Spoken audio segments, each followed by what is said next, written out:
हम जानेंगे आज पुष्यभूति वंश के बारे में। ठीक है, उससे पहले रिकॉल कर लेते हैं, समझते हैं ध्यान से। देखिएगा, मगध साम्राज्य का उत्कर्ष। ठीक है, मगध साम्राज्य का जब उत्कर्ष हुआ था तो हम क्या क्या चीज़ देखे थे? हर्यक वंश देखे थे, शिशुनाग वंश देखे, नंद वंश देखे। ठीक है, नंद वंश देखे। और उसके बाद मौर्य वंश के बारे में जाने। और मौर्य वंश में हम किस किस शासक के बारे में जाने? तो चंद्रगुप्त मौर्य के बारे में जाने, उसके बेटा बिंदुसार के बारे में जाने, बिंदुसार के बेटा अशोक के बारे में जाने, और मौर्य वंश का अंतिम शासक जो बृहद्रथ हुआ उसके बारे में जाने। तो ये सब मौर्य वंश के बारे में हम जाने। ठीक है, अब समझते हैं ध्यान से। मौर्य वंश और शुंग वंश। ठीक है, मतलब मौर्य वंश और शुंग वंश के बीच के काल को क्या बोला जाता है?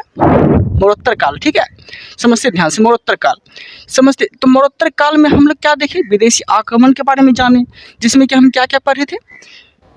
जिसमें कि ISP के पढ़े थे ना, हिंदू, यूनानी, शक, पल्लव, कुषाण, ये सब आक्रमण किया था।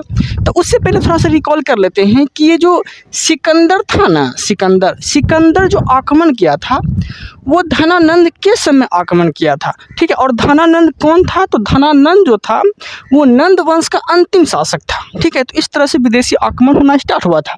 ठीक है, और सिकंदर जो आक्रमण किया था धनानंद के शासन काल में, उसमें सिकंदर का सेनापति कौन था? तो सिकंदर का जो सेनापति था उसका नाम क्या था? तो सेलुकस निकेटर था। हाँ, तो कोई दिक्कत नहीं। अब समझते हैं ध्यान से।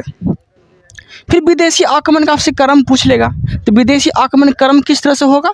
हिंद, यूनानी, शक, पल्लव, कुषाण। तो ISP के आप ट्रिक के माध्यम से याद रख सकते हैं। ठीक है, उसके बाद कौन सा वंश आता है? शुंग वंश, फिर कन्नब वंश, फिर सातवाहन वंश। इस के बारे में हम पढ़ लिए। ठीक है, और उसके बाद समझते हैं ध्यान से, जो हम पढ़ने वाले हैं और जो हम पढ़े थे गुप्त वंश के बारे में भी लगभग पढ़ लिए थे। ठीक है, अब क्या देखने वाले हैं? गुप्त वंश के बाद का काल जानते हैं। ठीक है, गुप्त वंश के जो बाद का काल आया था उस काल को क्या बोला जाता है? तो उस काल को बोला जाता है गुप्त उत्तर काल। ठीक है, गुप्त वंश के बाद का काल गुप्त उत्तर काल बोला जाता है। यहाँ तो कोई दिक्कत नहीं है। गुप्त काल के बाद क्या हुआ था? गुप्त काल के बाद क्या हुआ था कि छोटे छोटे राज ना बच गया था। छोटे छोटे राज में छोटे छोटे राजा हुआ करते थे। तो वो क्या किया? अलग अलग जो है वंश की स्थापना कर लिया, अलग अलग वंश बना दिया। यहाँ तो कोई दिक्कत नहीं है। अब समझते हैं ध्यान से। ये हो गया भारत। ठीक है, ये हो गया भारत। भारत का जो ये एरिया था ना, यहाँ पे रहा करते थे कौन सा वंश? पुष्यभूति वंश। कौन रहा करते थे? पुष्यभूति वंश। ठीक है, पुष्यभूति वंश मतलब कहाँ पे? हरियाणा वाला जगह पे जो है पुष्यभूति वंश रहा करते थे। और यहाँ जो है पश्चिम बंगाल वाला एरिया, यहाँ पाल वंश रहा करते थे। तो अभी जो हम पढ़ने वाले हैं वो पढ़ने वाले हैं पुष्यभूति वंश के बारे में। ओके, देन स्टार्ट करते हैं। अब समझते हैं ध्यान से, पुष्यभूति वंश। ओके, पुष्यभूति वंश को वर्धन वंश भी कहा जाता है। ओके, देन पुष्यभूति वंश को क्या बोला जाता है? वर्धन वंश भी बोला जाता है। यहाँ तक कोई दिक्कत नहीं है। इसके संस्थापक, पुष्यभूति वंश के अगर संस्थापक अगर आपसे पूछेगा तो क्या बताएंगे आप लोग? प्रभाकर वर्धन। पुष्यभूति वंश के संस्थापक प्रभाकर वर्धन। यहाँ तक कोई दिक्कत नहीं। प्रभाकर वर्धन की जो पत्नी थी इसका क्या नाम था? तो प्रभाकर वर्धन की पत्नी का नाम यशोमती था। क्या था? यशोमती। प्रभाकर वर्धन की पत्नी का नाम क्या थी? तो यशोमती। यहाँ तक कोई दिक्कत नहीं। प्रभाकर वर्धन ने जो अपनी राजधानी बनाया था वो राजधानी का क्या नाम था? थानेश्वर। प्रभाकर वर्धन ने जो कि वर्धन वंश का संस्थापक था, वर्धन वंश का स्थापना किया, तो वो अपनी राजधानी कहाँ बनाया? थानेश्वर बनाया। और थानेश्वर कहाँ पड़ता है? तो थानेश्वर पड़ता है अम्बाला में। ठीक है, अब बोलेंगे अम्बाला कहाँ पड़ता है? तो अम्बाला पड़ता है हरियाणा वाला जगह में, जो हम यहाँ बताए आपको। ठीक है, ये एरिया। यहाँ तक कोई दिक्कत नहीं है। आप समझते ध्यान से। इसने उपाधि धारण किया था। ठीक है, परम मतलब प्रभाकर वर्धन का क्या क्या उपाधि है, क्या क्या नाम से उसे जानते थे, तो ये समझते हैं। इसे ना परम भट्टारक भी कहा जाता था। किसे? प्रभाकर वर्धन को परम भट्टारक भी कहा जाता था। और महाराजा धीराज की भी यह उपाधि धारण किया था। किसने? प्रभाकर वर्धन ने, जो वर्धन वंश का स्थापना किया। ठीक है, यहाँ तो कोई दिक्कत नहीं। प्रभाकर वर्धन के ना 2 बेटे थे। यहाँ से समझिएगा, प्रभाकर वर्धन के 2 बेटे थे और वो दो बेटे का क्या क्या नाम था, तो एक का नाम था राजवर्धन, एक का नाम था हर्षवर्धन। ठीक है, बड़ा बेटा का नाम था राजवर्धन और छोटा बेटा का नाम था हर्षवर्धन। ठीक है, ये किसके दो बेटे थे? ये प्रभाकर वर्धन के दो बेटे थे। यहाँ तो कोई दिक्कत नहीं है। प्रभाकर वर्धन के एक पुत्री थी, एक उसकी बेटी थी। उस बेटी का क्या नाम था? उस बेटी का नाम था कन्याश्री। किसका बेटी का नाम? प्रभाकर वर्धन की बेटी का नाम कन्याश्री। दो बेटा राजवर्धन हर्षवर्धन, बड़ा बेटा का नाम राजवर्धन, छोटा बेटा का नाम हर्षवर्धन और पुत्री का नाम कन्याश्री। ठीक है, यहाँ तो कोई दिक्कत नहीं है। अब समझते हैं ध्यान से। अब क्या होता है, कन्याश्री का विवाह हो जाता है। ठीक है, कन्याश्री का विवाह करवा दिया जाता है, शादी करवा दिया जाता है। और शादी जो होता है कन्याश्री का, वो किस राजा से होता है तो समझते हैं। देखिए, कन्याश्री का जो विवाह होता है ये कन्नौज के मोखरी वंश के जो राजा थे ना, इसका क्या नाम था? ग्रह वर्मा। ग्रह वर्मा से किसका शादी हो जाता है? कन्याश्री का शादी हो जाता है। ठीक है, अब इसमें एक पॉइंट नोट करिएगा, ये जो है ना कन्नौज के राजा मोखरी वंश के राजा ग्रह वर्मा से किसका शादी होता है? कन्याश्री का शादी हो जाता है।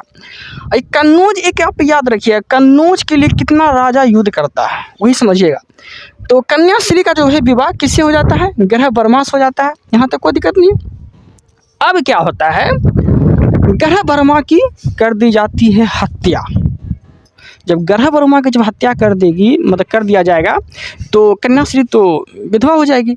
ठीक है, और ग्रह वर्मा की जो हत्या कर देता है ये कौन करता है? तो ये करता है मालवा के शासक देवगुप्त ने ग्रह वर्मा की हत्या कर देता है।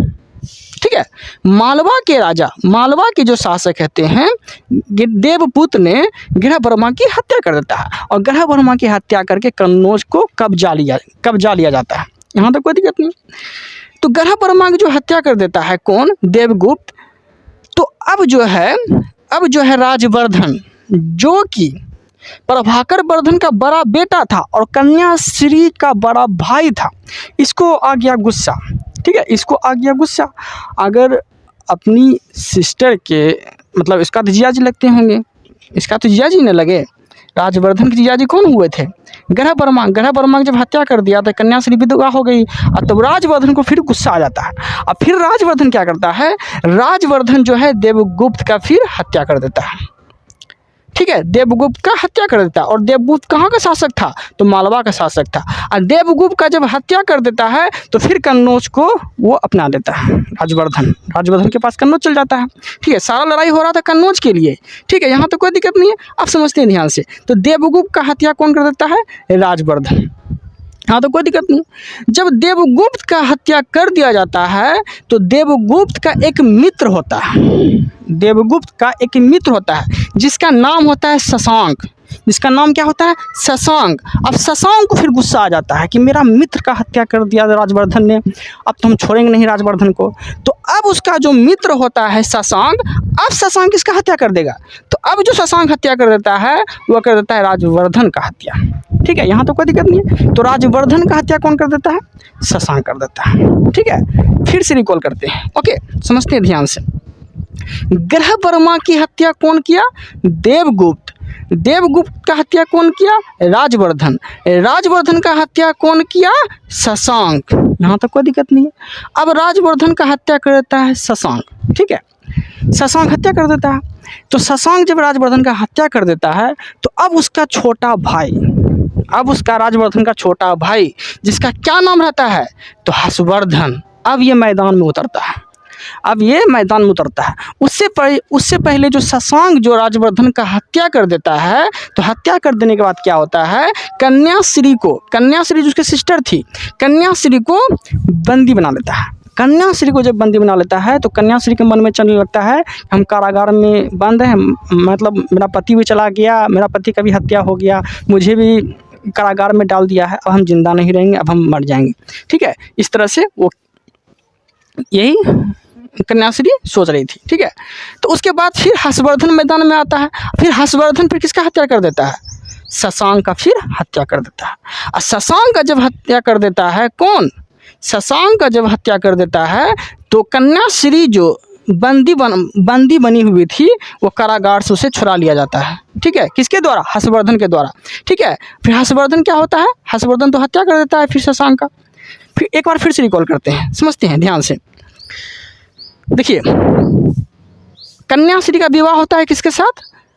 तो कन्याश्री का विवाह होता है कन्नौज के मौखरी वंश के राजा ग्रहवर्मा का। ग्रहवर्मा का हत्या कौन करता है? तो देवगुप्त करता है, जो कि मालवा का शासक होता है। देवगुप्त का हत्या कौन करता है? राजवर्धन करता है। और राजवर्धन का हत्या कौन करता है? मतलब मालवा देवगुप्त कर देता है। किसका हत्या? तो ग्रहवर्मा का हत्या। ठीक है, देवगुप्त का हत्या कौन करता है? राजवर्धन करता है। यहाँ तक कोई दिक्कत नहीं है। और फिर राजवर्धन का हत्या कौन करता है? तो शशांक करता है। और शशांक का हत्या कौन करता है? तो हर्षवर्धन करता है। ठीक है, जो हम अब जो पढ़ने वाले हैं वो हम हर्षवर्धन के पढ़ने वाले हैं। ठीक है, हर्षवर्धन पढ़ने वाले हैं। ठीक है, और सारा जो हत्याकांड मार धाड़ चल रहा था ना, जानते किसके लिए? कन्नौज के लिए चल रहा था। ठीक है, तो हर्षवर्धन ने जब ये युद्ध पूर्ण रूप से जब पुण्य विजय जब कर लिया कन्नौज पे, तो इसने सबसे पहले काम क्या किया? इसने सबसे पहले अपना काम किया कि इसने ना अपनी राजधानी परिवर्तन कर दिया। ठीक है, थानेश्वर पहले राजधानी था, थानेश्वर से कन्नौज से राजधानी परिवर्तन कर लिया। क्यों? क्योंकि वो कन्नौज को तो जीत गया। हर्षवर्धन ने कन्नौज को जीत लिया था। ठीक है, किसको मार के? शशांक की हत्या करके कन्नौज को जीत लिया। यहाँ तो कोई दिक्कत नहीं। अब समझते हैं ध्यान से, जो हम पढ़ने वाले हैं वो पढ़ने वाले हैं हर्षवर्धन के बारे में। ठीक है, समझते हैं ध्यान से। हर्षवर्धन का क्या क्या उपाधि था पहले वो देखते हैं। हर्षवर्धन ने जो उपाधि धारण किया था उसका नाम था शिलादित्य, परम भट्टारक, महाराजा धीराज और शक्लोत्तोपत्थर। ठीक है, शक्लोत्तोपत्थर। ठीक है, इसका उपाधि का नाम था सार्वभौम परमेश्वर। ये सब इसका उपाधि था। किसका? हर्षवर्धन का। क्या क्या था? शिलादित्य, परम भट्टारक, महाराजा धीराज, शक्लोत्तोपत्थर, सार्वभौम परमेश्वर, ये सब इसका उपाधि था। ठीक है, किसका? हर्षवर्धन का ये सब उपाधि था। यहाँ तक कोई दिक्कत नहीं है। अब समझते हैं ध्यान से। एक वर्ड आता है शिलादित्य। शिलादित्य जो उपाधि धारण, मतलब ये शिलादित्य जो उपाधि दिया था, ये किसने दिया था? तो ये दिया था ह्वेनसांग ने। ये किसने दिया था? ह्वेनसांग ने दिया था। और ह्वेनसांग किसके दरबार में आया था? तो ह्वेनसांग जो दरबार में आया था, ये हर्षवर्धन के दरबार में ये आया था। यहाँ तो कोई दिक्कत नहीं है। यहाँ तो कोई दिक्कत नहीं है। अब समझते हैं ध्यान से। कन्नौज का अगर प्राचीन नाम पूछ लेगा आपसे तो क्या बोलेंगे? सारा मारधाड़ कन्नौज के लिए ही चला था। मारधाड़ काट ये सब कन्नौज के लिए चला था। तो कन्नौज का जो प्राचीन नाम होता है, इसका नाम क्या होता है? तो महोदया। कन्नौज का प्राचीन नाम महोदया या महोदय श्री। ठीक है, महोदया या महोदय श्री कन्नौज का प्राचीन नाम होता है। यहाँ तक कोई दिक्कत नहीं है। अब समझते हैं ध्यान से। आपसे क्वेश्चन पूछेगा कि ह्वेनसांग जो हर्षवर्धन के दरबार में आया था, ये आया कब था? ठीक है, ये आया कब था? तो ये जो आया था ना हर्षवर्धन के दरबार में, मतलब भारत जो आया था 630 ईस्वी में आया था। कब आया था? 630 ईस्वी में आया था। और वापस कब गया? तो वापस गया 645 ईस्वी में। कब गया? 645 ईस्वी में ये वापस चला गया। 630 में आया और 645 में वापस चला गया। यहाँ तो कोई दिक्कत नहीं है। ह्वेनसांग को यात्रियों का राजकुमार कहा जाता है। ह्वेनसांग को यात्रियों का राजकुमार कहा जाता है। ठीक है, यात्रियों का राजकुमार किसे बोलते हैं? तो ह्वेनसांग को यात्रियों का राजकुमार बोला जाता है। ठीक है, शाख मुनि किसे बोला जाता है? तो ह्वेनसांग को ही शाख मुनि बोला जाता है। नीति का पंडित किसे बोला जाता है? तो ह्वेनसांग को ही नीति का पंडित बोला जाता है। ठीक है, अब समझते हैं ध्यान से कि ह्वेनसांग ने जो पुस्तक लिखा था उस पुस्तक का नाम क्या था? तो सीयूकी पुस्तक। अगर किस पूछेगा कि किसका पुस्तक है, तो सीयूकी जो पुस्तक था, ये सीयूकी पुस्तक था ह्वेनसांग का। और ह्वेनसांग किसके दरबार में आए थे? तो 630 ईस्वी में आए और 645 में चले गए। तो किसके दरबार में आए थे? तो हर्षवर्धन के दरबार में आए थे। कौन? तो ह्वेनसांग। और ह्वेनसांग की पुस्तक का नाम सीयूकी। यहाँ तक कोई दिक्कत नहीं है। आप समझते हैं ध्यान से। ह्वेनसांग जब भारत आया था, इसने शूद्रों को कौन सा नाम से पुकारा? क्या कहा शूद्रों को? तो शूद्रों को क्या कहा? शूद्रों को कहा कृषक। क्या कहा? शूद्रों को कहा कृषक। यहाँ तक कोई दिक्कत नहीं है। आप समझते हैं ध्यान से। तो ह्वेनसांग जो आया था भारत, उसका पर्पस क्या था? वो किस चीज़ के लिए आए थे? ठीक है, अगर हम आपके पास आएंगे मिलने के लिए तो कोई तो रीज़न होगा ना। तो इसका जो रीज़न था ना, ये मुख्य रूप से ना ये मुख्य रूप से ये शिक्षा ग्रहण करने के लिए आए थे, ठीक है, शिक्षा ग्रहण करने के लिए, पढ़ाई करने के लिए, अध्ययन करने के लिए आए थे। और कौन सा यूनिवर्सिटी में अध्ययन करने के लिए आए थे? तो वो आए थे नालंदा यूनिवर्सिटी में, ठीक है, नालंदा यूनिवर्सिटी में अध्ययन करने के लिए आए थे और बौद्ध मतलब नालंदा यूनिवर्सिटी में पढ़ाई करने के लिए आए थे। यहाँ तक कोई दिक्कत नहीं। आप लोग से क्वेश्चन है कि नालंदा विश्वविद्यालय की स्थापना किसने किया था? नालंदा विश्वविद्यालय की स्थापना किसने किया था? आप लोग कमेंट में बताइएगा। ओके देन, क्योंकि हम ये सब पढ़ा दिए हैं। ओके, इसलिए ये क्वेश्चन आपके लिए छोड़ देते हैं। नालंदा विश्वविद्यालय की स्थापना किसने किया था, यह कमेंट में बताइएगा। ओके, समझते हैं ध्यान से। जब ह्वेनसांग जब नालंदा विश्वविद्यालय में पढ़ाई करने के लिए आया था, तो नालंदा विश्वविद्यालय का जो प्रोफेसर था, मतलब उसको जो शिक्षा ग्रहण करवाता था ह्वेनसांग को, मतलब मास्टर जी, ठीक है, ह्वेनसांग का मास्टर जी कौन था, गुरु कौन था? तो उस मास्टर का नाम था शिलभद्र, ठीक है। मतलब ह्वेनसांग जो नालंदा विश्वविद्यालय में शिक्षा ग्रहण करने के लिए आए थे, उसके गुरु का क्या नाम था? तो शिलभद्र उसके गुरु थे। यहाँ तक कोई दिक्कत नहीं है, आप समझते हैं ध्यान से। ह्वेनसांग के अगर दरबारी कवि हर्षवर्धन के अगर दरबारी कवि बोलेंगे, तो हर्षवर्धन का दरबारी कवि किसे बोला जाता है? तो बाणभट्ट को हर्षवर्धन का दरबारी कवि बोला जाता है। बाणभट्ट को हर्षवर्धन का दरबारी कवि बोला जाता है, ठीक है। हर्षवर्धन के दरबार में कवि कौन थे? तो बाणभट्ट। और बाणभट्ट के द्वारा लिखी गई पुस्तक का क्या नाम था? तो वह था हर्षचरित और कादम्बरी। हर्षचरित और कादम्बरी, ठीक है। बाणभट्ट किसके दरबार में आया था? हर्षवर्धन के दरबार में आया था। और बाणभट्ट जो पुस्तक लिखा था, उस पुस्तक का क्या नाम था? तो हर्षचरित और कादम्बरी, इसके पुस्तक का नाम था। यहाँ तक कोई दिक्कत नहीं है, यहाँ तो कोई दिक्कत नहीं। अब समझते हैं आगे। अब जो हम पढ़ने वाले हैं, ठीक है, वो इसके बारे में पढ़ने वाले हैं, ठीक है। हर्षवर्धन की आत्मकथा के बारे में पढ़ने वाले हैं। अब समझते हैं ध्यान से। हर्षवर्धन की आत्मकथा अगर आपसे पूछ लिया, तो हर्षवर्धन की आत्मकथा के बारे में आप क्या क्या बोलेंगे? क्या था इसका आत्मकथा? तो इसका आत्मकथा जो था, ये अपने द्वारा जो लिखा था, खुद लिखा था। तो ये हर्षवर्धन जो लिखा था, वो खुद ये ज्ञानी था, ठीक है। तो इसने क्या लिख दिया? रत्नावली लिख दिया। तो रत्नावली अगर आपसे पूछेगा कि रत्नावली लिखा कौन था, तो क्या बोलेंगे? तो रत्नावली कौन लिखा था? तो ये जो है हर्षवर्धन लिखा था, जिसकी आत्मकथा खुद थी, ठीक है, अपने बारे में लिखा था। और नागानंद, ठीक है, नागानंद किसने लिखा? तो हर्षवर्धन ने लिखा। प्रियदर्शिका किसने लिखा? हर्षवर्धन ने लिखा। एक बार फिर से, रत्नावली, नागानंद, प्रियदर्शिका। रत्नावली, नागानंद, प्रियदर्शिका। रत्नावली, नागानंद, प्रियदर्शिका किसने लिखी? तो हर्षवर्धन ने लिखी, ठीक है। यहाँ तक कोई दिक्कत नहीं है आप लोग को। उम्मीद करते हैं कि आप लोग को समझ में आ रहा होगा। ओके, आगे अब समझते हैं ध्यान से। 643 ईस्वी में 2 विशाल धर्म सम्मेलन हुआ था। कब हुआ था? 643 ईस्वी में 2 विशाल धर्म सम्मेलन हुआ था, ठीक है। और वो धर्म सम्मेलन कहाँ कहाँ हुआ था? तो एक हुआ था प्रयाग में, एक हुआ था कन्नौज में। कहाँ कहाँ हुआ था? एक हुआ था प्रयाग में, एक हुआ था कन्नौज में। यहाँ तक कोई दिक्कत नहीं है। पूछेगा आपसे क्वेश्चन कि 643 ईस्वी में जो विशाल 2 धर्म सम्मेलन हुआ था, वो कहाँ कहाँ हुआ था? तो क्या बोलेंगे? एक हुआ था प्रयाग में, जो इलाहाबाद में पड़ता है, एक हुआ था कन्नौज में। यहाँ तक कोई दिक्कत नहीं है। अब समझते हैं ध्यान से। हर्षवर्धन जो है हर 5वें वर्ष क्या करते थे?